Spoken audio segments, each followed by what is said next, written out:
వాక్యం మీద సరైనటువంటి అవగాహన లేదు. వారి ఇష్టానుసారంగా వారు ప్రవర్తించేవారు. ఈ నిశ్శబ్ద కాలంలోని సెప్టుజెంట్ అంటే 70 మంది గ్రీకు పండితులైనటువంటి యూదులు ఆ యొక్క ఎబ్రీ భాషలో ఉన్నటువంటి ధర్మశాస్త్రాన్ని గ్రీకు భాషలోనికి ట్రాన్స్లేట్ చేశారు. అలా ట్రాన్స్లేట్ చేసినటువంటి ధర్మశాస్త్రాన్ని లేకపోతే విభజించి రాసినటువంటి ఆ యొక్క ధర్మశాస్త్రాన్ని అక్కడ ఉన్నటువంటి యేసుక్రీస్తు ప్రభువుల వారి కాలంలో ఉన్నటువంటి యూదులు చదువుకుంటూ ఉండేవారు. అలాంటి విచ్చలవిడిగా జరిగేటువంటి కాలములో, విచ్చలవిడిగా వారి ఇష్టానుసారంగా తిరిగేటువంటి ఆ సమయంలో, అలాంటి కాలములో దేవుని కృపను పొందుకోగలిగినటువంటి భయభక్తులు కలిగిన ఒక కన్యక యేసయ్యకు దొరికింది. యేసు ప్రభుల వారు ఆయన పుట్టడానికి ఒక గర్భాన్ని ఆయన నెత్తుకున్నప్పుడు ఆయన అందరం దాటుకుంటూ వచ్చాడు, కానీ ఎవరిని దాటుకుని వెళ్ళకపోయాడు? మరియను దాటుకుని వెళ్ళలేకపోయాడు. మరియ గర్భాన్ని ఆయన మెచ్చుకున్నాడు, మరియ గర్భాన్ని ఆయన ఇష్టపడ్డాడు.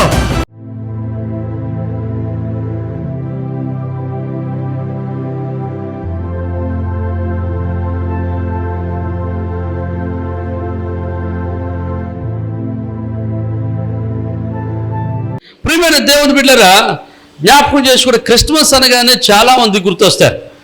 కానీ క్రిస్మస్కు ప్రధానమైనటువంటి పాత్ర ఎవరంటే తల్లి అయినటువంటి మరియా. మీకు మంచి మాట చెప్తాను.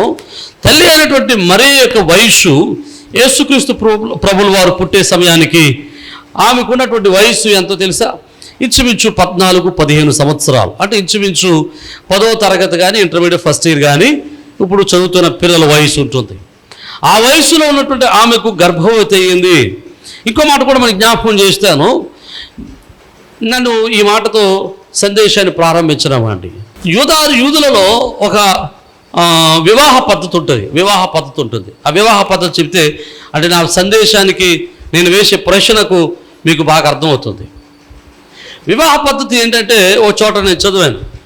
ఆ వివాహం 3 స్టెప్పులుగా జరుగుద్ది. మనకు కూడా 3 స్టెప్పులు జరుగుతూ ఉంటాయి. ఎలాగంటే మొదటిది నిశ్చితార్థం జరుగుద్ది, నిశ్చయం జరుగుద్ది. నిశ్చయం అంటే మా అమ్మాయిని మీ అబ్బాయికి ఇస్తాం, మీ అబ్బాయిని మా అమ్మాయినికి ఇవ్వండి అని చెప్పి నిశ్చయం అది. అయితే ఇశ్రాయేలీలు యూదుల్లో నిశ్చయం ఎప్పుడు జరిగేదంటే పిల్లలు చిన్న వయసులోనే నిశ్చితార్థాలు జరిగిపోయాయి. కనుక చిన్న వయసులోనే ఇంచుమించు మరియకు అలాగే యోసేపుకు నిశ్చితార్థం జరిగి ఉంటుంది, నిశ్చయం జరిగి ఉంటుంది. అయితే నిశ్చయం జరిగిన తర్వాత పెళ్లికి ముందు అంటే చిన్న వయసులో నిశ్చయం చేస్తారు. ఇక పెళ్లి చేయాలనుకున్నటువంటి రోజుకి 1 సంవత్సరం ముందు కానీ 6 నెలల ముందు కానీ ప్రదానం చేస్తారు. ఆ ప్రదానము చేసిన తర్వాత వారిద్దరిక ఇంచుమించు భార్య భర్తలే కానీ శారీరకంగా కలవడానికి అవకాశము లేదు. అయితే ఈ ప్రదానం చేయబడిన తర్వాత వీళ్ళు కొంతకాలం వేచి ఉండాలి. ఈలోపు పెండ్లి కుమారుడు పెళ్లి కూతురికి అంటే తన కాబోయేటువంటి భార్యకు ఓలు ఇవ్వాల్సి ఉంటుంది. ఓలు అంటే కొంత ఆదాయాన్ని ఇవ్వాలి. అలాగే నా భార్యను పెంచుకోవడానికి నా దగ్గర ఆస్తి ఉంది అని చూపించుకోగలిగినటువంటి స్తోమత పరుడై ఉండాలి. అలా చేయడానికి కొంత సమయాన్ని ఇస్తారనమాట. ఆ సమయం మధ్యలో అంటే ప్రదానం చేయబడి వివాహం కావడానికి మధ్య సమయంలో సర్వోన్నతుడైన దేవుడు మర్యాద కొరకు తన దూతను పంపించాడు. నా ప్రశ్న ఏంటంటే జాగ్రత్తగా పరిశీలన చేయండి. ఇప్పుడు ప్రదానం చేయబడిన కన్యక ఆ ఊరంతటిలో ఆ మరియ ఒక్కరే ఉన్నారా? ఇంకెవరు లేరంటారా? ఉండరా? ఉంటారు. మీకు ఇంకో ప్రశ్న కూడా వేస్తాను. యేసు ప్రభువు వారు ఎక్కడ పుడతానని చెప్పారు? బెత్లెహేములో పుడతానన్నారు. మరి ఎక్కడుంది? యేసు ప్రభువు వారు మెస్సియాగా ఆయన బెత్లెహేములో పుడతానని ముందు ప్రవచించాడు. ఆయన బెత్లెహేములో పుడతానన్నాడు. అయితే మరియది ఏ ఊరు? నజరేతు. ఇంచుమించు బెత్లెహేముకి నజరేతుకి 140 కిలోమీటర్ల దూరం. ఇంచుమించు 140 కిలోమీటర్ల దూరం. నేనంటున్నాను, బెత్లెహేములో ప్రదానం చేయబడిన కన్యకలు ఎవరు లేరా? ఉన్నారా లేరా? ఉంటారు కదా ఖచ్చితంగా. పోని బెత్లెహేములో ఆయన ఎవరో నచ్చలేదు. బెత్లెహేమును విడిచిపెట్టి యెరూషలేముకు రావచ్చు కదా. బెత్లెహేముకి యెరూషలేముకి 6 కిలోమీటర్ల దూరం. ఈ 6 మైళ్ళ దూరంలో యెరూషలేములో ఎవరో దేరా? ఉండరా? ఖచ్చితంగా ఉంటారు. పోనీ ఆ జిల్లాలో చూసుకోవచ్చు కదా. అక్కడ కూడా చూసుకోలేదు. ఆయన ఎక్కడికి రావాల్సి వచ్చింది? నజరేతుకు రావాల్సి వచ్చింది. నన్ను ఈ ప్రశ్న ఎవరేమండి, వారందరిని విడిచిపెట్టి మరియ దగ్గరికి రావడానికి గల కారణం ఏంటి? Why marry someone else, why not someone else? ఎందుకు మిగతా వాళ్ళు కాదు? ఎందుకు only why Mary, why not someone else? ఎందుకు మరియా, మిగతా వాళ్ళు ఎందుకు కాదు? ఎందుకు మరియను ఎన్నుకున్నాడు, మిగతా వాళ్ళని ఎందుకు దేవుడు ఎన్నుకోలేదు? నన్ను ఈ ప్రశ్న వేస్తూ మీకు ఒక చిన్న ఉదాహరణ కూడా చెప్తాను. చాలా పర్యాయాలు మనల్ని కూడా దేవుడు ప్రత్యేకించుకున్నాడు. చాలా పర్యాయాలు మనం కూడా ప్రార్థన చేస్తూ ఉంటాం, మనం కూడా ప్రభు దగ్గర విజ్ఞాపన చేస్తూ ఉంటాం. ప్రభువా, నాకు అవసరం ఉంది, నాకు ఈ దీవెన ఉంది, నాకు అది కావాలి, ఇది కావాలని. కొన్ని పర్యాయాలు దేవుడి చిత్తం చెప్పినే ఆలస్యం అవుతుంటుంది. కొన్ని పర్యాయాలు నీతో పాటు అడిగిన వారందరికంటే ముందుగా దేవుడు నిన్ను ఆశీర్వదిస్తాడు. దేవునికి స్తోత్రం. ఎందుకు వారందరిని విడిచిపెట్టి నిన్ను ఆశీర్వదించాడు? లేకపోతే పక్కవాడిని ఆశీర్వదించి దేవుడు నిన్నెందుకు ఆశీర్వదించట్లేదు? దేవుడు నిన్ను దాటుకుని ఎందుకు వెళ్ళిపోతున్నాడు? ఎందుకు మరియను దాటుకుని వెళ్ళలేకపోయాడు? ఎందుకు మరియను దాటుకుని దేవుడు వెళ్ళలేకపోయాడు? ఎందుకు మరియ దగ్గర ఫిక్స్ అయిపోయాడు? ఎందుకు బెత్లెహేములో ఉన్న కన్యకలు ఆయన నచ్చలేదు? ఎందుకు యెరూషలేములో ఉన్న కన్యకలు నచ్చలేదు? ఎందుకు యూదయలో ఉన్న వారు నచ్చలేదు? ఎందుకు గలిలయలోని నజరేతులోనికి రావాల్సి వచ్చింది? అంటే మరియలో దేవునికి నచ్చిన లక్షణాలు ఏయో ఉన్నాయి. దేవునికి స్తోత్రం, హల్లెలూయా. అదే అంటున్నాను కదా, మరియను ఆయన దాటి వెళ్ళలేకపోయాడు. గాబ్రియేలు దేవదూత మరియను దాటి వెళ్ళలేకపోయాడు. మరియను చూడగానే, మరియలో ఉన్న క్వాలిటీస్ చూడగానే మరియ మీద ఆయన దృష్టి పడింది. దేవుడి దయ మరియ మీద పడింది. దేవునికి స్తోత్రం. దేవుని కృపావర్షము మరియ మీద కుమ్మరింపబడింది. హల్లెలూయా. Why Mary, why not someone else? ఎందుకు మేరీ, ఎందుకు మిగతా వారు కాదు? మరియలో ఉన్నటువంటి 3 లక్షణాలు చాలా తొందరగా నేను ముగించడానికి నేను ప్రయత్నం చేస్తాను. లూకా రాసిన శుభవార్త 1వ అధ్యాయం 28వ వచనం 29వ వచనంలో ఒక చక్కటి మాట రాయబడుతూ ఉంది. ఏమనంటే, ఆ దూత లోపలికి వచ్చి ఆమెను చూచి, దయాప్రాప్తురాలా, నీకు శుభం. మొట్టమొదటి మాట దేవుని దూత వచ్చి చెప్పిన మాట ఏంటంటే, దయాప్రాప్తురాలా, దయ పొందినదానా అన్నాడు దేవదూత. అది 29వ వచనం అంటాడు, నీవు కృప పొందితివి. 30వ వచనంలో, దేవుని వలన నీవు కృప పొందితివి. దేవుని వలన నువ్వేం పొందావు? కృప పొందావు. అక్కడ ఉన్నటువంటి కన్యకలనబడిన వారందరిలో కూడా, అక్కడ ఉన్నటువంటి యూదయ కన్యకలందరిలో కూడా ఈమె కృప పొందినటువంటి కన్యక, కృప పొందినటువంటి కన్యక. అర్థమైతే దేవునికి స్తోత్రం చెప్దామా? హల్లెలూయా. ఈరోజు జాగ్రత్త కొన్ని విషయాలు మనం పరిశీలన చేస్తే, కృప పొందిన ఆమె కన్యక. ఎవరు కృప పొందుతారు? ఎవరు కృప పొందుతారంటే మనం ఒకసారి ఆలోచన చేయాలంటే, హెబ్రీ పత్రికలో రాస్తాడు, నోవహు అట దేవుని వలన కృప పొందాడట. ఎందుకు కృప పొందాడు అంటే, దేవుని యందు భయభక్తులు కలిగిన వాడు కనుక దేవుని యొక్క కృపను పొందుకోగలిగారు. హెబ్రీయులకు రాసిన పత్రిక 11వ అధ్యాయము 7వ వచనం చూస్తే, విశ్వాసాన్ని బట్టి నోవహు అది వరకు చూడని సంగతుల గురించి దేవుని చేత హెచ్చరింపబడిని దైవభక్తి గలవాడై ఉండి. ఏం భక్తి కలిగిన వాడు ఉన్నాడు? దైవభక్తి కలిగిన వాడై ఉన్నాడు. చూడండి, ఆది కాండంలో 6వ అధ్యాయంలో మనం చూస్తే 8వ వచనం, అయితే నోవహు యెహోవా దృష్టి యందు కృప పొందిన వాడయ్యాడు. అంటే నోవహు కృప పొందడానికి గల కారణం ఏంటంటే, అతడు భక్తి కలిగిన వాడు, దేవుని యందు భయభక్తులు కలిగిన వాడు. ఇప్పుడు నేను ఈ మాట చెప్పనమండి, మరియా దేవుని కృప పొందుకున్నది అంటే దాని అర్థం ఏంటి? దేవుని యందు భయభక్తులు కలిగినటువంటి కన్యక. ఇప్పుడు మీరు అనొచ్చు, దానికి పెద్ద విశేషం ఏముందండి, దాని గురించి చెప్పుకోవాల్సిన అంత సంగతి ఏముందండి, మేము కూడా భయభక్తులు కలిగిన వారమే కదా అని అనుకోవచ్చు. కానీ నన్ను ఈ మాట చెప్పనివ్వండి. మీకు మత్తయి సువార్త దగ్గరికి వెళ్ళండి, 1వ అధ్యాయం. మత్తయి సువార్త 1వ అధ్యాయంలోకి వెళ్ళండి. ఆ 1వ అధ్యాయం మత్తయి సువార్తకి మనం ఒక్కసారి ముందరకు వెళ్తే, అంటే మత్తయి 1వ అధ్యాయము 1వ వచనం పైకి వెళ్తే, ఆ పక్క పేజీకి వెళ్తే ఏముందండి? అక్కడ వైట్ పేజీ. నిజమే, నాకు అదే కావాలి ఆన్సర్. ఏముంది? వైట్ పేజీ, తెల్ల కాగితం ఉంది. అదేమీ లేదు. ఆ తెల్ల కాగితం తిప్పితే ఒక ఆయన కనబడతాడు. ఎవరు? మలాకీ కనబడతాడు. ఇప్పుడు మలాకీకి మత్తయికి మధ్యలో 400 సంవత్సరాలు ఉన్నాయి. ఎన్ని వందల సంవత్సరాలు? 400 సంవత్సరాలు. ఈ 400 సంవత్సరాల కాలము బైబిల్ పండితులు ఏమని చెప్పారంటే ఈ కాలము నిశ్శబ్ద కాలము అన్నారు. ఏ కాలము? నిశ్శబ్ద కాలం. నిశ్శబ్ద కాలం అంటే ఆ కాలంలో దేవుడు ఎవరితోనూ ఏ మాట మాట్లాడలేదు, ఎవరితోనూ ఏ ప్రవచనము చెప్పలేదు, ఎవరికి ఏ విషయాన్ని ప్రబోధించలేదు, ఎవరిని కూడా ప్రవక్తలుగా ఇశ్రాయేలుకు పంపించలేదు, ఏ బోధకుడిని దేవుడు ఏర్పరచుకోలేదు, ఏ ప్రవక్తను దేవుడు నియమించలేదు. ఆ 400 సంవత్సరాలు నిశ్శబ్ద కాలం అంటారు. ఈ నిశ్శబ్ద కాలంలో చాలా పుస్తకాలు రాయబడ్డాయి. వాటన్నిటినీ ఇది దైవావేశము వలన కలిగిన లేఖనాలు కాదు అని దాన్ని తీసేసి మిగతా గ్రంథాలను మాత్రమే పరిశుద్ధ గ్రంథంలో పెట్టారు. మనం తీసేసినటువంటి గ్రంథాలని రోమన్ క్యాథలిక్ సంఘం వారు దాన్ని వారి సంఘాలు వారి బైబిల్లో వాడుకుంటున్నారు. వారు వాడుకోనివ్వండి, మనకు దాంతో సంబంధం లేదు. కానీ ఇక్కడ మనం జ్ఞాపకం చేసుకుంటే ఈ నిశ్శబ్ద కాలములో ప్రవక్త లేడు, ఈ నిశ్శబ్ద కాలములో బోధకుడు లేడు, ఈ నిశ్శబ్ద కాలములో ప్రజలకు బోధించేవాడు లేడు, ప్రజలను హెచ్చరించే దైవజనుడు లేడు. దైవజనుడు ఏం చేస్తాడు చూడండి.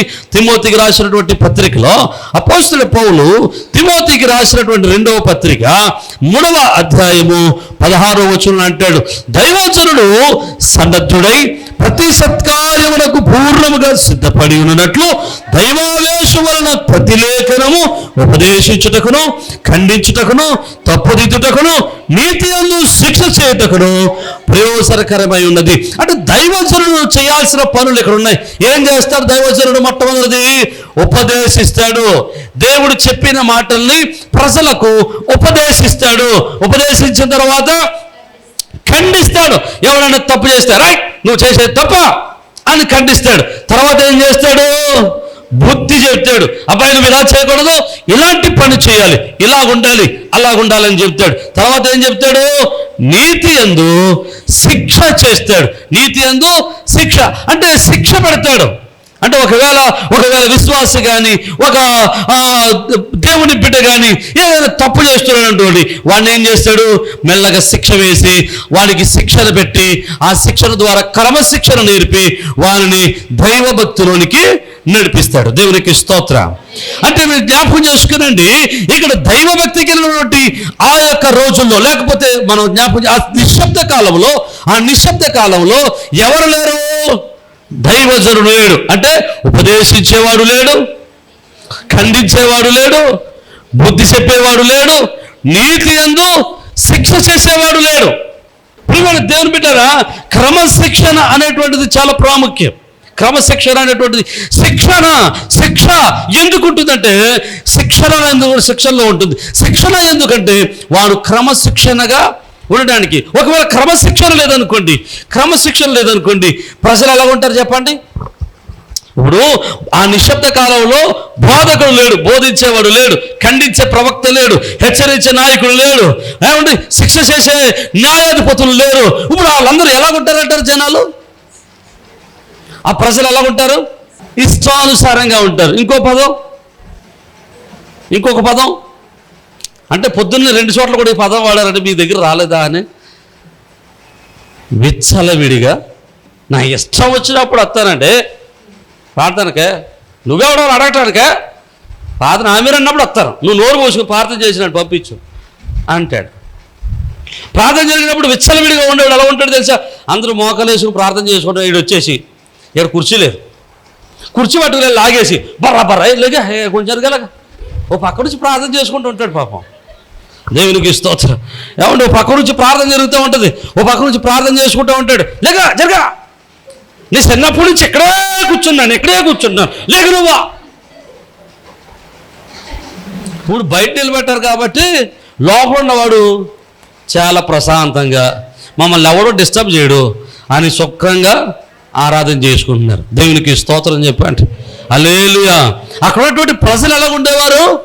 విచ్చలవిడిగా ఉండేవారు, వారి ఇష్టానుసారంగా ఉండేవారు, వారికి ఒక క్రమశిక్షణ లేనట్టుగా ఉండేవారు. అందుకనే యూదులందరూ కూడా ఆ నిశ్శబ్ద కాలానికి అందరూ కూడా ఒకే జాతిగా, ఒకే ప్రజలుగా, ఒకే ధర్మశాస్త్రంతో పాటించే వాళ్ళుగా ఉంటే నిశ్శబ్ద కాలం దాటేసరికి యూదులలో నుండి చాలా మత శాఖలు వచ్చేసాయి. అందులో కొంతమంది పరిసయ్యులు వీళ్ళు పరిసయ్యులు, సద్దుకాయలు, శాస్త్రులు, జిలోతీలు, ఇలాగున చాలా రకాలైనటువంటి మత విద్వేషాలు పెట్టుకుని, చాలా విద్వేషాలు లేదా మత భేదాలు పెట్టుకుని చాలా మంది విడిపోయారు. కొంతమంది అంటారు, అయ్యా ధర్మశాస్త్రములో ఇక పునరుద్ధానం లేదు అన్నవాడు ఒకడు, పునరుద్ధానం ఉందని నమ్మేవాడు ఒకడు, దేవదూతలు లేవనేవాడు ఒకడు, దేవదూతలు ఉన్నాయన్న వాళ్ళు కొంతమంది. వారి ఇష్టానుసారంగా వాక్యాన్ని కలిపి చెరుపుకొని వారి ఇష్టానుసారంగా బ్రతికేవారు వచ్చేసారు. అర్థమవుతుందా మీకు? అర్థమైతే దేవునికి స్తోత్రం. హల్లెలూయా. అంటే వారి జీవితంలో ధర్మశాస్త్రం ఉంది, కానీ ధర్మశాస్త్రం బోధించేవాడు, సరైన బోధకుడు, దేవుడి చేత ఎన్నుకోబడిన వాడు లేకపోవడం వల్ల, సరైన దేవుడి చేత పంపబడినటువంటి ప్రవక్తలు లేకపోవడం వలన ఆ కాలములో, నిశ్శబ్ద కాలములో ఉన్నటువంటి రాజులు వారిని ఇష్టానుసారంగా పరిపాలన చేయడం ద్వారా వారి జీవితాల్లో విచ్చలవిడితనం వచ్చేసింది. మత సామరస్యత కానీ లేదు, మత సంబంధమైనటువంటి విషయాలలో వారికి క్రమశిక్షణ లేదు, వాక్యం మీద సరైనటువంటి అవగాహన లేదు, వారి ఇష్టానుసారంగా వారు ప్రవర్తించేవారు. ఈ నిశ్శబ్ద కాలంలోనే సెప్టుజెంట్ అంటే 70 మంది గ్రీకు పండితులైనటువంటి యూదులు ఆ యొక్క హెబ్రీ భాషలో ఉన్నటువంటి ధర్మశాస్త్రాన్ని గ్రీకు భాషలోనికి ట్రాన్స్లేట్ చేశారు. అలా ట్రాన్స్లేట్ చేసినటువంటి ధర్మశాస్త్రాన్ని, లేకపోతే విభజించి రాసినటువంటి ఆ యొక్క ధర్మశాస్త్రాన్ని అక్కడ ఉన్నటువంటి యేసుక్రీస్తు ప్రభుల వారి కాలంలో ఉన్నటువంటి యూదులు చదువుకుంటూ ఉండేవారు. అలాంటి విచ్చలవిడిగా జరిగేటువంటి కాలములో, విచ్చలవిడిగా వారి ఇష్టానుసారంగా తిరిగేటువంటి ఆ సమయంలో, అలాంటి కాలములో దేవుని కృపను పొందుకోగలిగినటువంటి భయభక్తులు కలిగిన ఒక కన్యక యేసయ్యకు దొరికింది. అర్థమైతే దేవునికి స్తోత్రం చెప్పాలా? హల్లెలూయా, హల్లెలూయా. కల్మషమైన ఈ లోకములో,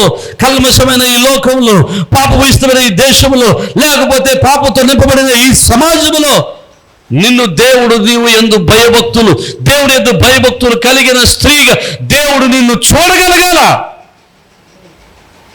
నిన్ను అందరితో సమానుడిగా ప్రభువు చూడడానికి వీలు లేదు. నిన్ను చూసిన తర్వాత దేవుడు నిన్ను దాటిపోవడానికి వీలు లేదు. అర్థమైతే దేవునికి స్తోత్రం చెప్పాలా? హల్లెలూయా. దేవుడు బెత్లెహేములో ఎతికాడు, అలాంటి భయభక్తులు కలిగిన కన్యక ఎవరు దొరకలేదు. యెరూషలేముకు వచ్చాడు, అక్కడ ఎవరు దొరకలేదు. 50 కిలోమీటర్ల దోపు చూడాడు, అక్కడ ఎవరు దొరకలేదు. 60 కిలోమీటర్కి వెళ్ళాడు, ఎక్కడ దొరకలేదు. 70 కిలోమీటర్కి వెళ్ళాడు, దొరకలేదు. 100 కిలోమీటర్కి వెళ్ళాడు, దొరకలేదు. 140 కిలోమీటర్కి వెళ్ళిన తర్వాత అక్కడ దొరికింది మరియా. దేవునికి స్తోత్రం చెప్పాలా? ఎంత ఫిల్టర్ చేస్తే ఒక్క విశ్వాసం దొరికిందండి యేసయ్యకి. నమ్మితే దేవునికి స్తోత్రం చెప్పు. హల్లెలూయా.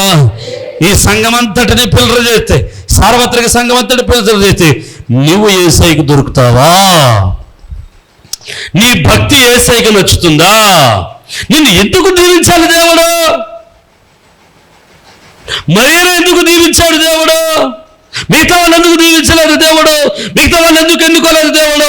కారణం ఏంటంటే మరియలో ఉన్నటువంటి భయభక్తులు కలిగిన జీవితము మరియను యేసు ప్రభువు వారు దాటి వెళ్ళనివ్వలేకపోయింది. హల్లెలూయా, హల్లెలూయా. ఈరోజు మనము భయభక్తులు కలిగి ఉండాలి. చూడండి, అప్పుడు ప్రవక్త లేకపోయినా మరియా భయభక్తులు కలిగి జీవించింది. బోధించేవాడు లేకపోయినా భయభక్తులు కలిగి జీవించింది. ఉపదేశించేవాడు లేకపోయినా క్రమశిక్షణతో నడిపించింది. ఒక శిక్షించేవాడు లేకపోయినా, నడిపించేవాడు లేకపోయినా క్రమశిక్షణతో కలిగిన జీవితాన్ని జీవించడం మొదలుపెట్టింది. కానీ నేటి కాలాల్లో సంఘాల్లో సేవకులు ఉన్నారు, బోధించే వాళ్ళు ఉన్నారు, ప్రవచించే వాళ్ళు ఉన్నారు, హెచ్చరించేవాడు ఉన్నాడు, గద్దించేవాడు ఉన్నాడు. కానీ అయినప్పటికీ సంఘం ఏమైపోతుందో తెలుసా? సంఘం కూడా విచ్చలవిడిగా తిరుగుతుంది. బోధించే వాళ్ళు ఉన్నారు, కానీ అప్పుడు బోధించేవాడిని ప్రభువు ఎన్నుకునేవాడు. కానీ ఇప్పుడు బోధించే వాళ్ళని ఎవరు ఎన్నుకున్నారంటే? దొంగతనం చేసే వాళ్ళందరికీ దొంగతనం చేసే పాస్టర్ గారు. దేవునికి స్తోత్రం. మరి అందుకే కదా, మరి అందుకని బైబుల్ అంటాడు కదా, వారి ఇష్టానుసారంగా వారికి నచ్చిన వారిని వారికి బోధకులుగా వారు ఏర్పాటు చేసుకుంటాడని పౌలు చెప్పాడు. దొంగతనం చేసే వాళ్ళందరికీ నాకునంటూ వెళ్తే ఏమవుతుందండి? నన్ను ఉండనిస్తారా? నువ్వు నాకు వద్దా పాతగా? ఎవరు కావాలి ఇప్పుడు వాళ్ళకి? బాబు, కడుపు కోసం చేసేది దొంగతనం ఏమి కాదు, ఏం కాదు, తప్పేమి లేదు. ప్రభు నిన్ను దీవించినగా, ప్రభు నీ బిడ్డలు ఎక్కడైతే గోడలు బద్దలు కొడుతున్నారో ఆ సౌండ్ రాకుండా చేయను ఆయన అని ప్రార్థన చేసేవాడు ఉంటే, అమ్మ బాబు దశంభాగాలంటే బాబు ఉంటుంది. దేవునికి స్తోత్రం. బిఎండబ్ల్యూలు ఫెరారీ కార్లండి మాకే, దేవునికి స్తోత్రం చెప్పు. అలే ఏమండి, వారి వారి గుణములు బట్టి, వారి వారి స్థితిని బట్టి సేవకులు ఏర్పాటు చేసుకుంటున్నారు.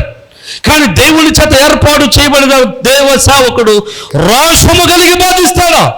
మరి రోషము కలిగించే బోధకులున్నా సేవకులున్నా సంఘము క్రమశిక్షణ కలిగి ఉందా అంటే అది నాకు తెలియదు. ఎవరికి తెలుస్తుంది?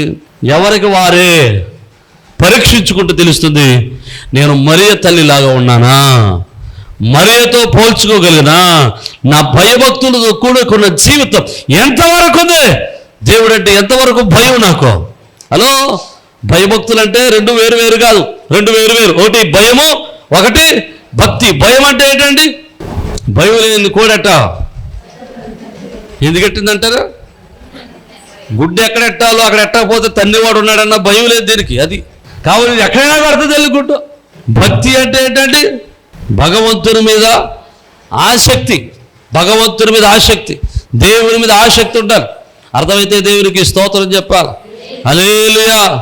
ఆసక్తి గల, అందుకని అంటాడు దేవుడు, యేసు ప్రభువు గారు అంటారు కదా, నీ మందిరమును గురించినట్టు ఆసక్తి నన్ను భక్షించుచున్నదే. హల్లెలూయా. ఆయన మందిరం పాడైపోతుందని ఆయన ఆసక్తి తెలియని మందిరమును శుద్ధి చేసేసాడు. మనం ఏం చేస్తాం? ప్రార్థన ఎప్పుడైపోద్దా, ఎప్పుడు దూకేద్దాం అనుకుంటాం. అసలు ఆ మెయిన్ అంటే చాలు నెత్తివేసి చేయించుకోవటానికి ఎంత కంగారో, ప్రార్థన చేయించుకోవటం అస్సలు 2 నిమిషాలు కూడా ఈ పక్కన ఉన్న ఎవరు, ఈ పక్కన ఉన్న ఎవరు, అసలు ఎవరు కనబడరు. ఇక మనకి డోరే కనబడుతుంది. అంటే సందర్భం కాదు తెలియదు, కానీ మీకు మంచి మాట చెప్తే, మేము BHH సంస్థలోకి శాలరీ తీసుకోవడానికి వెళ్ళేవాళ్ళు. ప్రతి నెల కొంత సహాయం చేసేవాడు ఆయన. ఇప్పుడు చేయట్లేదు అనుకోండి, సహాయం చేసేవాడు. మా నాన్నగారు ఉన్నప్పటి నుంచి వారు మనకు సహాయం చేస్తున్నారు కాబట్టి అప్పుడప్పుడు నాకు కూడా చేశారు కొంతకాలం. నేను వెళ్ళేవాడిని. ఆడికి వెళ్ళిన తర్వాత ఎట్లా ఉంటే తెలిసి ఇంచుమించు 300 మంది సేవకులు ఉంటారు. ప్రార్థనకి వెళ్ళిన తర్వాత ప్రార్థనకు వచ్చి ప్రార్థన అయ్యే వరకు అందరూ మాట్లాడుకుంటారు. ఇక్కడ నుంచి అక్కడికి, అక్కడి నుంచి అలాగే అందరూ మాట్లాడుకుంటారు. బాగున్నావా బాగున్నావా బాగున్నావా బాగున్నావా పరిచయం అసలు ఖాళీ ఉండేవాడని. ప్రార్థన అయిపోయిన తర్వాత పేర్లు పిలుస్తారు, సంతకాలు పెట్టి వెళ్ళడానికి. సంతకాలు పెట్టి కవర్ తీసుకుంటారు అనమాట. కవర్ తీసుకోవటం పాపం అంటే ఇక అసలు ఈ పక్కన ఎవడున్నాడో, ఈ పక్కన ఎవడున్నాడు, ఈ పక్కన ఎవడో తగిలాడో, ఇక్కడ ఉన్నాడో పోయాడో, పోనీ ఎవడన్నా మనతో రాజమండ్రి దాకా వస్తాడో లేడో, ఇక అనవసరం. అది ఎవడో కనబడు, డైరెక్ట్గా బండి కనబడుతుంది. ఇక నిజం. ప్రార్థన అయిపోగానే మందిరంలో ఏమైనా పని చేయాలా, మందిరంలో ఏమైనా అవసరాలు ఉన్నాయా, బరకాలు ఎవడెత్తుతాడు, మందిరంలో సౌండ్ సిస్టమ్ ఎవడు బాగు చేస్తాడు, మందిరంలో బయట చెత్త ఉందా, మందిరంలో బూజులు ఉన్నాయా, మందిరంలో కుర్చీలు ఎత్తుదామని ఒక్కడికి ఆసక్తి చెప్పట్లేదు మీరు. దేవునికి స్తోత్రం. హల్లెలూయా. భయము లేదు, చెప్పట్లేదు మీరు.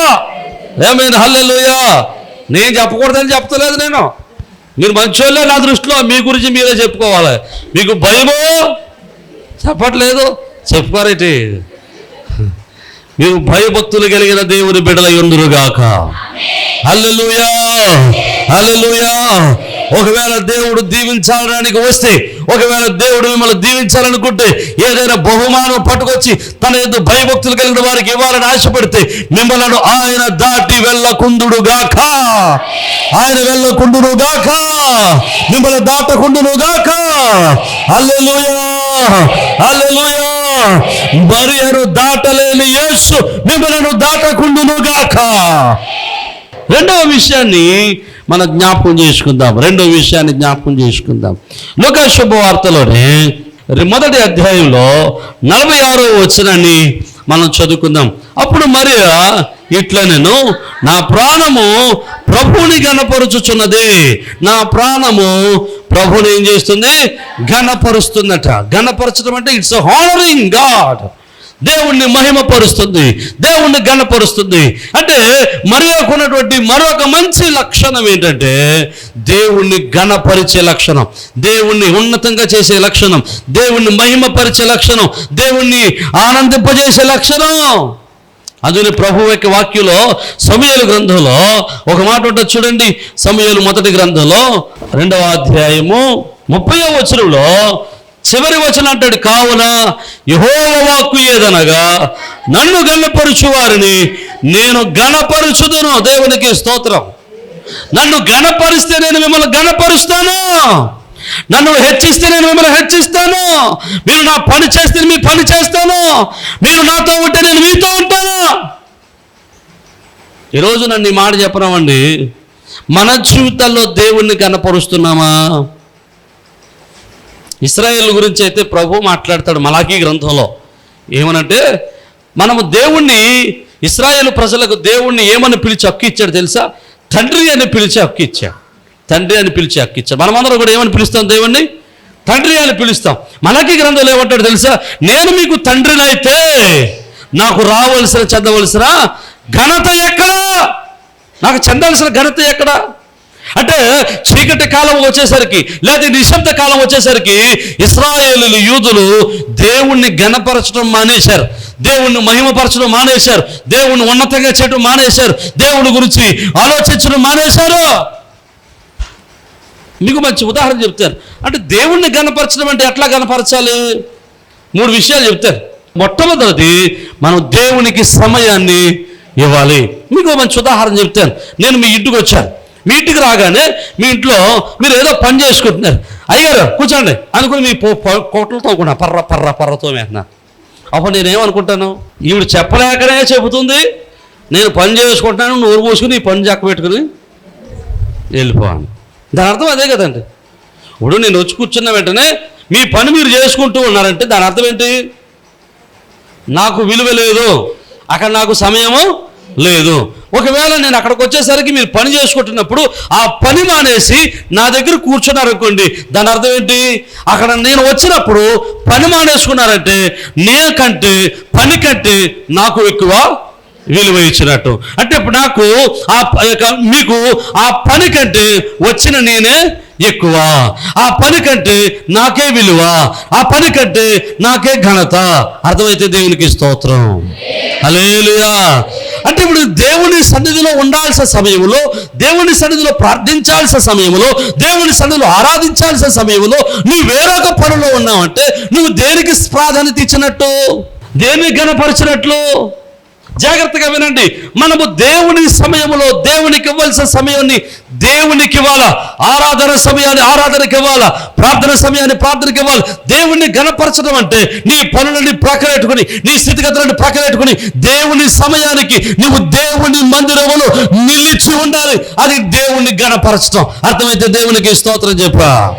హల్లెలూయా.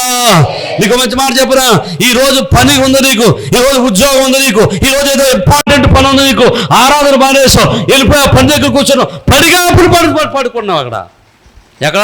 పంచాయతీ ఆఫీస్ దగ్గర, లేకపోతే ఎంఆర్ఓ ఆఫీస్ దగ్గర, కలెక్టర్ ఆఫీస్ దగ్గర, లేకపోతే మరొక ఆఫీస్ దగ్గర, మరొక దగ్గర వెళ్ళిపోయి పడిగాపులు పడుతున్నావు.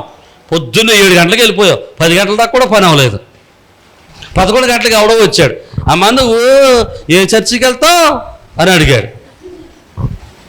వెళ్తానంటే మా ఊళ్ళో నాన్నబాబు గారు ఉన్నారండి, వాళ్ళు చర్చికి వెళ్తారండి. మరి అది వెళ్ళవా పాత్రకి అంటే అయ్యి ఎంత బాగా అవుతుందో మళ్ళీ ఇది కదా, పని ఉందనే చేయనట్టు అయిపోయింది నీ పని. అక్కడ దేవుడిని ఘనపరిచావా? చెప్పట్లేదు. అక్కడ దేవుడు ఘనపరచబడ్డా? పనిలో నీ పక్కన ఉన్నటువంటి విశ్వాసం, లేకపోతే నీ పక్కన ఉన్న అవిశ్వాసం, అక్కడ ఉన్నటువంటి అంజురాలో, అమ్మ నువ్వు ప్రార్థనకి వెళ్ళాలి కదా, ప్రార్థనకి వెళ్ళలేదు నువ్వు అంటది. మీకు ఎదురైతే నాకు తెలియదు, కానీ ఎదురయ్యే ఉంటుందని ఆలోచనతో చెప్తున్నాను సోమా. దేవునికి స్తోత్రం. మనసు బాగుంటే వెళ్ళలేదు ఎక్క మళ్ళీ వెళ్తాను. మనసు బాగలేదు అనుకోండి, నేను దొరికానే నీకు, నీ పడ్డు చూసుకోవచ్చు కదా కదా. నువ్వు పొలంలో దేవుణ్ణి అవమానపరిచావు, ఉద్యోగంలో దేవుణ్ణి అవమానపరిచావు, నువ్వు వెళ్ళిన ప్రతి చోట ఆదివారం మందిరంలో ఉండాల్సిన సమయంలో, దేవుడికి ఇవ్వాల్సిన సమయంలో ఉండకూడని చోట నువ్వు ఉంటే ఆ రోజు దేవుణ్ణి నువ్వు అవమానపరిచినట్లే. వాక్యం ఏం చెప్తుంది తెలుసా? నన్ను ఘనపరిచేవారిని. అర్థమైతే దేవునికి స్తోత్రం చెప్పాలా. హల్లెలూయా. నాకు తెలిసిన ఒక ఆయన ఉన్నాడు. ఆయన ఒకరోజు ఇంటర్వ్యూకి వెళ్ళాల్సి ఉంది. ఆయన ఇంటర్వ్యూకి వెళ్ళాలని చెప్పి పొద్దున్న ఆరాధనకు వచ్చేసాడు. పొద్దున ఆరాధనకు వచ్చాడు. ఆరాధన అయ్యేసరికి ఆ రోజు 9:30 అయిపోయింది. 9:30 అయిపోయిన తర్వాత ఇంటర్వ్యూకి వెళ్ళేసరికి ఇంటర్వ్యూ స్టార్ట్ చేసేశారు. ఈయన పేరు పిలిచేశారు. ఈయన అప్పటికి రాలేదు. అంటే ఇక్కడ నుంచి బయలుదేరి వెళ్ళాలి కదా. వెళ్ళేసరికి 10:30 అయిపోయింది. అప్పటికే ఈయన పేరు పిలిచేశారు. ఈయన ఉద్యోగం రాలేదు. తిరిగి వచ్చేసాడు. వచ్చి నా దగ్గర కూర్చొని అంటున్నాడు, అన్నయ్య నేను ఆరాధనకు వచ్చాను, అక్కడికి మొదటి ఆరాధనకు వచ్చేసాను, కానీ ఈరోజు నేను వెళ్ళే ఇంటర్వ్యూలో ఫెయిల్ అయ్యారు. అయ్యో ఏంటి పరిస్థితి అన్నాడు. నేను అన్నాను, ఇదిగో నువ్వు దేవుడిని గణపరచావు కదా, దేవుడు నిన్ను గణపరచక మానడా. దేవునికి స్తోత్రం, హల్లెలూయా. నువ్వు దేవుడిని గణపరచావు కదా, దేవుడు నిన్ను గణపరచక మానడా. వెయిట్. ఒక 2 వారాలు పోయిన తర్వాత మరలా మరో చోట నుంచి పిలుపు వచ్చింది. అది శనివారం వచ్చింది పిలుపు. శనివారం వెళ్ళాడు. ఇంతకుముందు వీళ్ళు ఉద్యోగం 12,000 ఇస్తే ఈరోజు అది 18,000 ఉద్యోగం దొరికింది. నమ్మితే దేవునికి స్తోత్రం చెప్పాలా. హల్లెలూయా. నువ్వు దేవుని గణపరిస్తే ఆయన నిన్ను గణపరచక మానడు. మొదటిది సమయాన్ని దేవునికి ఇవ్వాలి. రెండవది ఆలోచనలో ప్రథమ స్థానాన్ని దేవునికి ఇవ్వాలి. హలో, ఎక్కడ స్థానాన్ని ఇవ్వాలి? ఏ స్థానం ఇవ్వాలి? ప్రథమ స్థానాన్ని ఇవ్వాలి. నీ ఆలోచనలు ఏదొచ్చినా, నువ్వు ఏ పని చేయాలనుకున్నా, ఏ స్థితిగతుల్లో ఉన్నా, మొదటి ఆలోచన దేవుని మీదకి రావాలా. నేను ఈ మాట చెప్పాలండి, ఒకవేళ మీ ఇంట్లో పెళ్లి చేయాలనుకోండి, మొట్టమొదటి ఆలోచనలు ఎవరు వస్తారు? అయ్యో నిజాలు చెప్పారేంటి? ఎవరు గుర్తెత్తారు?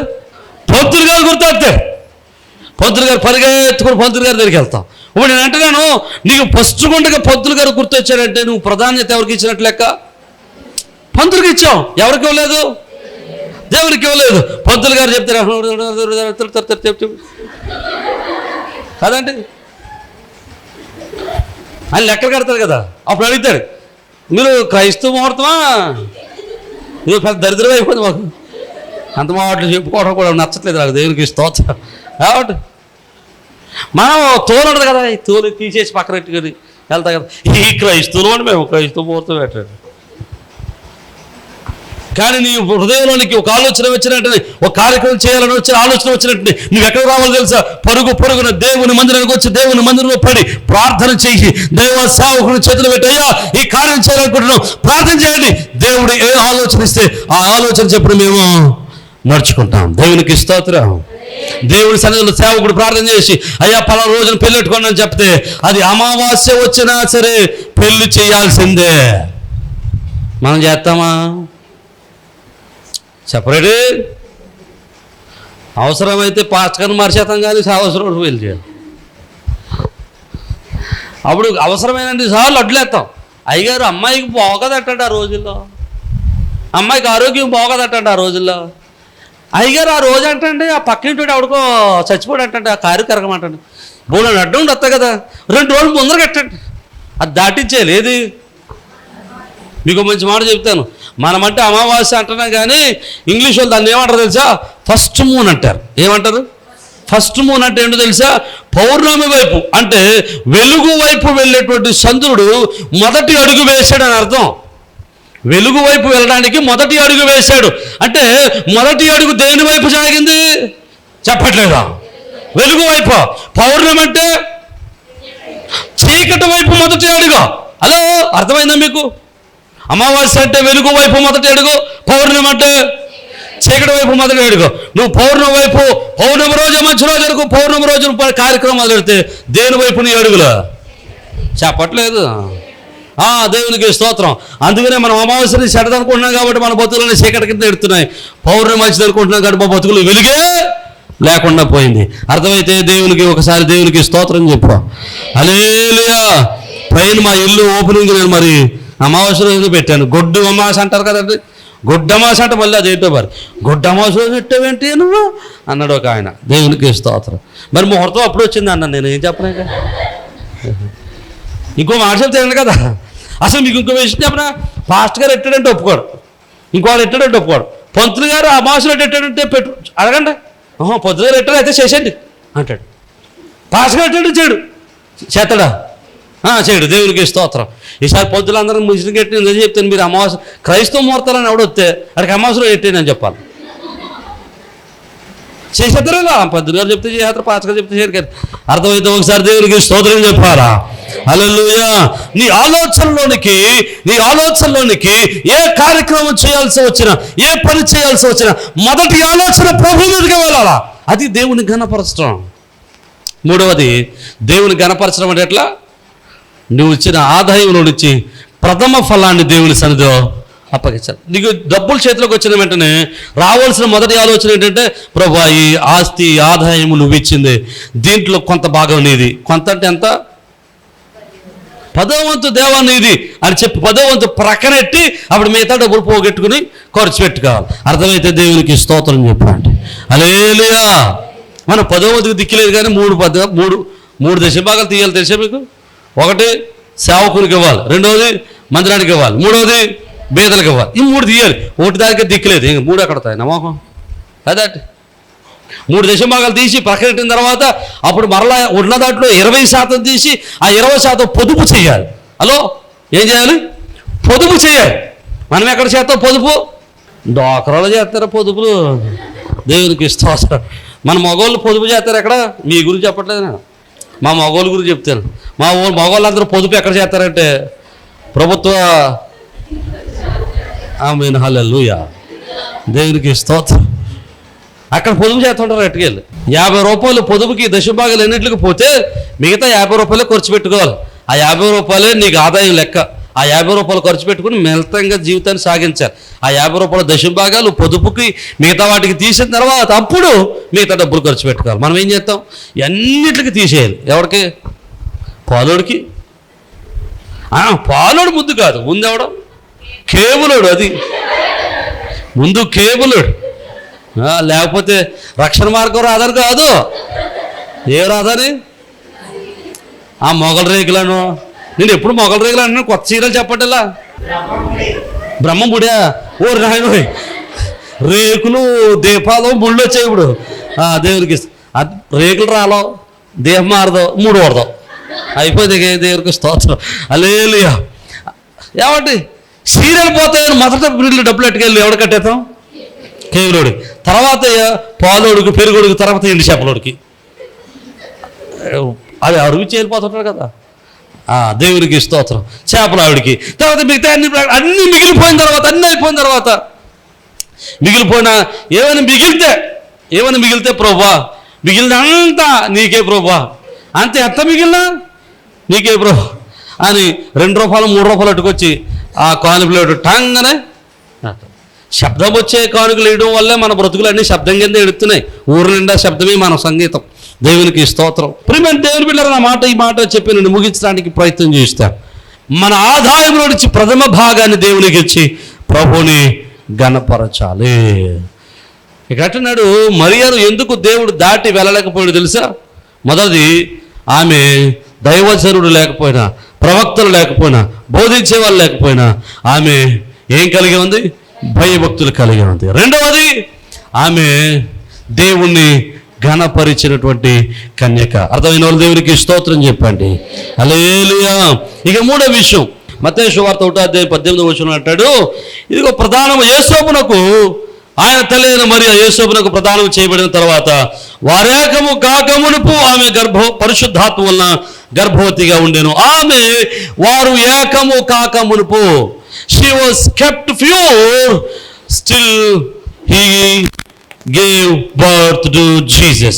ఆమె యేసుకు జననమిచ్చేంత వరకు ఆమె తమ శరీరాన్ని పవిత్రంగా ఉంచుకోగలిగింది. అంటే తమ పవిత్రతను కాపాడుకోగలిగింది, తన శరీర పవిత్రతను కాపాడుకోగలిగింది. రోమిలకు రాసిన పత్రిక 6వ అధ్యాయము 13వ వచనం అంటాడు. రోమిలకు రాసినటువంటి పత్రిక 6వ అధ్యాయము 13వ వచనం అంటాడు, మరియు మీ అవయవములను చదవాలి, మీ అవయవములను దుర్నీతి సాధనములుగా పాపమునకు అప్పగించకుడి. మీ శరీరాలను అనగా మీ పవిత్రతను పోగొట్టేటువంటి శరీర భాగాలను ఏదైనా సరే అపవిత్రతకు సాధనంగా వాడొద్దు, అపవాదికి సాధనంగా వాడొద్దు, సాతానుకు మీ శరీరాలను అప్పగించొద్దు అంటాడు. అర్థమైన వాళ్ళు దేవునికి స్తోత్రాలు చెప్దామా? హల్లెలూయా. దుర్నీతికి ఆయుధాలుగా మీ శరీరాలు వాడొద్దు. చాలా మంది ఏమంటారు తెలుసా? నా కాళ్ళు నా ఇష్టం, నేను ఎక్కడికి వెళ్ళాలంటే ఆడికి వెళ్తాను. నా చేతులు నా ఇష్టం, ఎవరిని తిట్టమంటే, ఎవరిని దుమ్మెత్తిపోయమంటే ఆడి మీద దుమ్మెత్తి పోసేస్తాను కదా.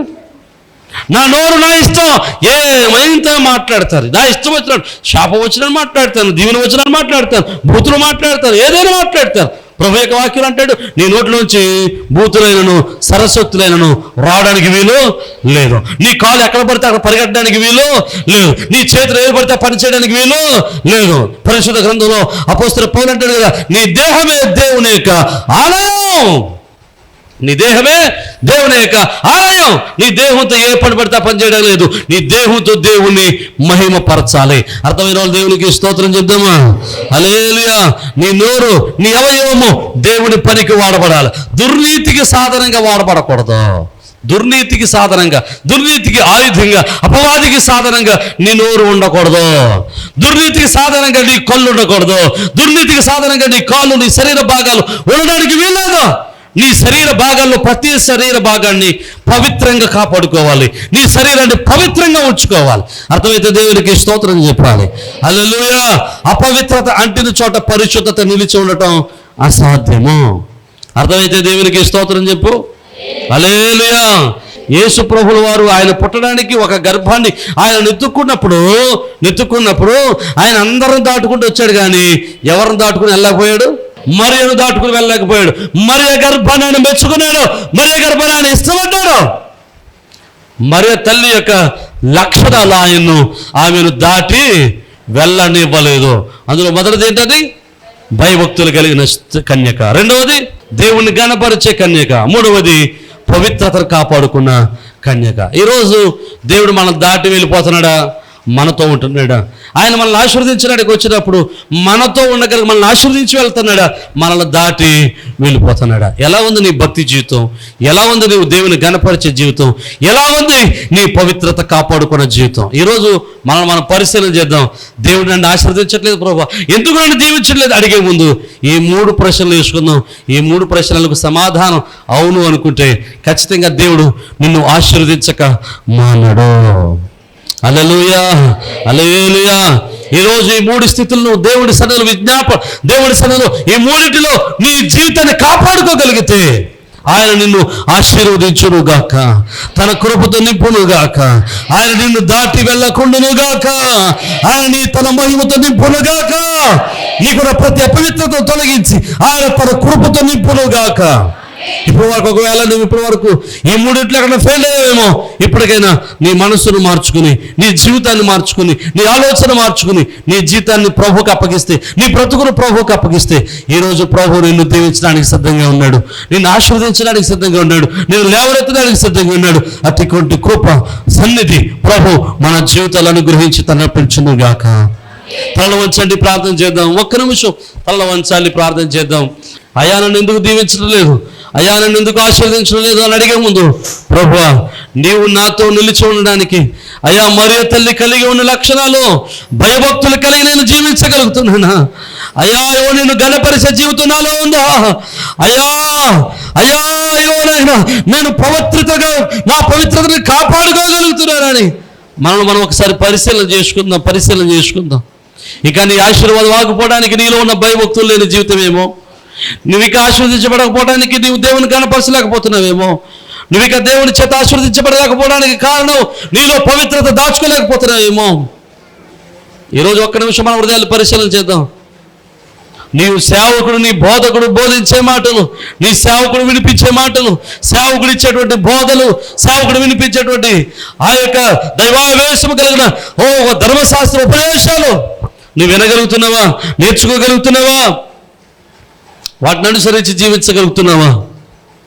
దేవుని గణపరచగలుగుతున్నావా? నువ్వు నీ జీవితంలో దేవుని సమయంలో నీ సమయంతో దేవుని గణపరచగలుగుతున్నావా? నీ ఆదాయంతో దేవుని గణపరచగలుగుతున్నావా? నీ బ్రతుకులో నీ ఆలోచనలో దేవుని గణపరచగలుగుతున్నావా? నీ పవిత్రతను కాపాడుకోగలిగావా? లేక లోకాశలకు పడి, లోక తలంపులకు పడి దేవుని యొక్క కృపకు దూరం అవుతున్నావేమో. నా శరీరం నా ఇష్టం అండి, ఎవరెవరు ఉన్నాను, ఇప్పుడు చేయకపోతే ఇంకెప్పుడు చేద్దామండి, అయ్యా ఈ వయసులో చేయకపోతే ఇంకెప్పుడు చేస్తామన్నాడు. నీ ఇష్టానుసారంగా నువ్వు తీరుస్తున్నావేమో, ఎవరు చూడలేదనుకుంటున్నావేమో, ఎవరు వింటలేదనుకుంటున్నావేమో. దేవుడు చూస్తున్నాడు, నీ కుటుంబంలో ఆశీర్వాదం రాకపోవడానికి నీవే కారణమేమో, నీ భర్త ఆశీర్వదించబడకపోవడానికి నీవే కారణమేమో, నీ బిడ్డలు ఆశీర్వదించబడకపోవడానికి నీవే కారణమేమో. ఈరోజు నీ జీవితాన్ని మార్చుకుంటావా? ఎవరికి చెప్పక్కర్లేదు. అయ్యా నా జీవితాన్ని మార్చుకుంటానని నువ్వు ప్రభుతో చెప్తే చాలు. నీ హృదయంలో ప్రభుకి అప్పగిస్తే చాలు, నీ ఆలోచన ప్రభుకి అప్పగిస్తే చాలు, నీ బ్రతుకులు ప్రభుకి అప్పగిస్తే చాలు, నీ పవిత్రతను ప్రభుకి అప్పగించే చాలు. ఒకవేళ దుర్నీతిలో ఉంటే దుర్నీతి సాధనాలుగా నీ జీవితాన్ని నువ్వు వాడుకుంటూ ఉన్నట్లయితే, ప్రభా నా శరీరాన్ని నా ఇష్టం వచ్చినట్టు కాదయ్యా, నీకు నచ్చినట్లుగా పవిత్రతగా వాడతానయ్యా, పవిత్రంగా ఉంటానయ్యా. లోక తలపులు, లోకాలోచనలు, లోక స్థితులు నా శరీరాన్ని కంటలేవని ప్రభు అని పవిత్రతను కాపాడుకుని మరే తల్లి వల్ల బ్రతకడానికి ప్రయత్నం చేద్దాం, ప్రార్థన చేద్దాం. పరిశుద్ధుడు, కృప కలిగిన తండ్రి, జీవాధిపతి, సర్వోన్నతుడు అయిన దేవ, మీ ఘనమైన నామాన్ని బట్టి మనం స్తుతిస్తా ఉన్నాం ప్రభు. అయా యువ తండ్రి, దీని మందు నీ సన్నిధిలో వీరి వాక్యాన్ని మొదలు నాటింపచేయండి ప్రభు. అయా యువ తండ్రి, నీ బిడ్డలు ఎవరైతే వాక్యాన్ని విని ఉన్నారో, అయా ఎవరైతే వాక్యాన్ని సంధింపజేశావో, అయా ఎవరైతే వాక్యాన్ని గ్రహించారో వారి హృదయాలు నాయన యేసు నామములో వాక్యము ఫలభరితముగా ఉండును గాక. అయ్యా మరే తల్లి వల్ల వారు ఆశీర్వదింపబడుదురు గాక, మరే తల్లి వల్ల వారు దీవింపబడుదురు గాక, అనేక మందికి దీవెనకరంగా మార్చబడుదురు గాక, అనేక మందికి ఆశీర్వాదకరంగా మార్చబడుదురు గాక. అయ్యా వారి స్థితిగతులు మార్చబడును గాక, అయ్యా నీకు విధేయులగుదురు గాక, వారి కుటుంబం దీవింపబడును గాక, వారి కుటుంబాలు మనసు పొందును గాక, వారు ఆశీర్వదింపబడుదురు గాక, నీ కృపను పొందుదురు గాక, నీ దయను పొందుదురుగాక.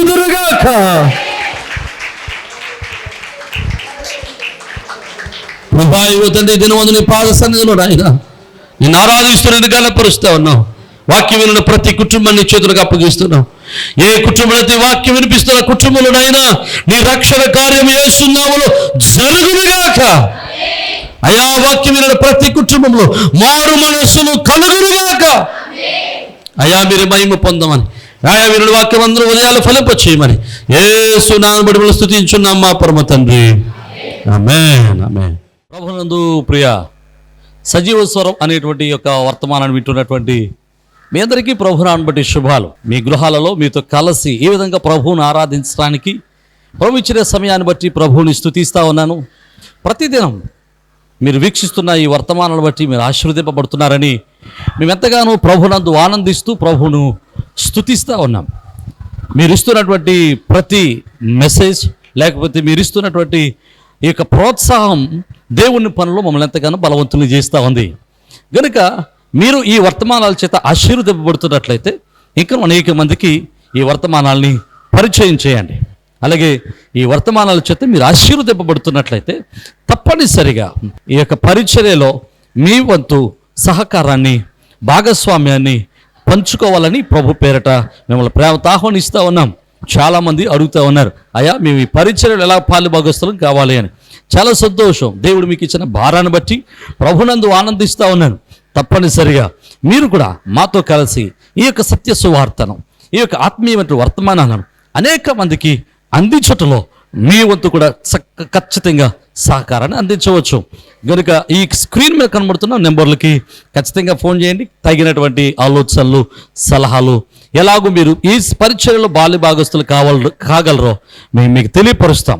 అలాగే మీరు ఈ వర్తమానాల చేత ఆశీర్వదింపబడుతున్నట్లయితే, ఒకవేళ మీరు ఇప్పటి వరకు ఏ సంఘానికి వెళ్ళని వారైతే, ఏ మందిరానికి అటెండ్ కాని వారైతే తప్పనిసరిగా మిమ్మల్ని మా మందిరానికి, మా సహవాసానికి ప్రేమతో ఆహ్వానిస్తూ ఉన్నాం. చక్కని అపోస్తుల యొక్క బోధ, ఆత్మీయమైనటువంటి ఆరాధన, ప్రేమతో కూడినటువంటి సహవాసము, చక్కని ప్రేమతో కూడినటువంటి ఆదరణ సంఘాల్లో సంఘం ద్వారా పొందడానికి మిమ్మల్ని ప్రేమతో ఆహ్వానిస్తూ ఉన్నాం. ఒకవేళ మీరు ఏకైనా మందిరాల్లో ఆల్రెడీ ఒకవేళ మందిరాల్లో కట్టబడి ఉన్నట్లయితే తప్పనిసరిగా ఆదివారపు ఆరాధన, మందిరంలో జరిగేటువంటి కూడికలలో పాల్గొనటం మానేయదు. తప్పనిసరిగా మీ మందిరాల్లో బలవంతులై, శ్రేష్ఠులై, దేవుని పనులు బలవంతులుగా ఎదగాలని మిమ్మల్ని ప్రేమతో ఆహ్వానిస్తున్నాం. ఒకవేళ ఎక్కడా మీరు పరిచర్యలో, ఏ పరిచర్యకు, ఏ సహవాసానికి ఒకవేళ మీరు అట్టుకట్టి ఉండకపోతే, ఏ సహవాసులు మీరు పాలుభాగస్తులుగా ఉండకపోతే తప్పనిసరిగా మిమ్మల్ని ప్రేమతో ఆహ్వానిస్తూ ఉన్నాం. మన పరిచర్యల ద్వారా ఇంకా అనేకమైనటువంటి పరిచర్యలు జరుగుతూ ఉన్నాయి. ప్రతి నెల అనాథల పరిచర్య చేస్తూ ఉన్నాం. ఈ అనాథల పరిచర్యలో చాలామంది యవన బిడ్డలు తమ యవన కాలంలో తమ యొక్క భర్తలను కోల్పోయిన వారు ఉన్నారు. అలాగే చిన్న చిన్న పిల్లలు పెట్టుకుని వారు పోషిస్తున్న వారు ఉన్నారు. వారిని పోషించడానికి దేవుడు మాకు ఇచ్చినటువంటి ఆలోచన బట్టి ప్రతి నెల కొంత సహాయాన్ని చేస్తున్నాం. ఇంకా ఆ సహాయాన్ని అనేక మందికి పంచాలని ఆశపడుతూ ఉన్నాం. ఇలాంటి దేవుని పరిచర్యలో మీరు కూడా మీ యొక్క సహకారాన్ని ప్రేమతో అందించవచ్చు. అలాగే ప్రతి నెల సెకండ్ సాటర్డే మన మందిరంలో చిన్నపిల్లల ప్రోగ్రాం జరుగుతుంది. ఇది ప్రతి నెల జరుగుతూ ఉంది. మీరు కూడా మీ పిల్లలు దేవునిలో ఆత్మీయంగా బలపడాలని ఆశపడితే తప్పనిసరిగా మీ పిల్లల్ని ఆ యొక్క చిన్నపిల్లల ప్రోగ్రానికి, కింగ్డమ్ చిల్డ్రన్స్ అనేటువంటి ప్రోగ్రానికి మీ పిల్లలు కూడా ప్రోత్సహించండి. తప్పనిసరిగా పంపించండి. ఉదయం 9 గంటల నుంచి 4 గంటల వరకు చక్కని పాటలు, చక్కని కథలు, చక్కని ఆరాధన, దైవభక్తి, అలాగే విశ్వాసంలో వారిని బలపరచడానికి ఎంతో మేము తోడ్పడుతూ ఉన్నాం, వారిని బలపరుస్తూ ఉన్నాం. అది మీ పిల్లలకు ఆత్మీయంగా బలపడడానికి, విశ్వాసాలు బలపడడానికి ఎంతగానో దోహదం చేస్తూ ఉంది. తప్పనిసరిగా ఈ పరిచర్యలో మీరు కూడా పాలిభాగస్తులు అయి ఉండాలని ప్రభు పేరిట మనం చేస్తున్నాం. అలాగే ఇండియా ప్రేయర్ లీగ్ అనేటువంటి ఒక ప్రార్థనా సహవాసాన్ని నడిపిస్తూ ఉన్నాం. మిమ్మల్ని కూడా ప్రేమతో ప్రార్థనా సహవాసంలోనికి ప్రేమతో ఆహ్వానిస్తూ ఉన్నాం. తప్పనిసరిగా మీరు ఫోన్ చేయండి, తగిన విషయాలన్నీ మీతో పంచుకుంటాం. అలాగే మీరు ఒకవేళ యూట్యూబ్ ద్వారా వాక్యాన్ని విన్నట్లయితే, ఒకవేళ ఈ వాక్యం ద్వారా, ఈ వర్తమానాల ద్వారా మీరు ఆశీర్వదింపబడిన వారైతే ఖచ్చితంగా ఈ యొక్క వర్తమానాలు అనేక మందికి పరిచయం చేయండి. ఈ యొక్క వర్తమానాలని మీరు అనేక మందికి పరిచయం చేసి ఈ యొక్క పరిచర్యలో మీరు కూడా తప్పనిసరిగా పాలుభాగస్తులు కావాలని, పరిచర్యలో మీరు కూడా తప్పనిసరిగా చేతులు కలిపి దేవుని యొక్క రాజ్య వ్యాప్తిలో ప్రయాసలో మీరు కూడా మాతో కలిసి రావాలని ప్రేమతో ఆహ్వానిస్తూ ఉన్నాం. ఒకవేళ మీరు రావాలి అనుకుంటే తప్పనిసరిగా మీ విషయాలు మాకు తెలియపరచండి. మీ కొరకు, మీ కుటుంబాల కొరకు, మీ బిడ్డల కొరకు మేము అనునిత్యం ప్రార్థన చేస్తున్నాం. ప్రభు కృప మీకును, మీ కుటుంబాలకును, మీ బిడ్డలకును ఎలా తోడే ఉండి మిమ్మల్ని స్థిరపరిచి ఆదరించును గాక. ఆమేన్.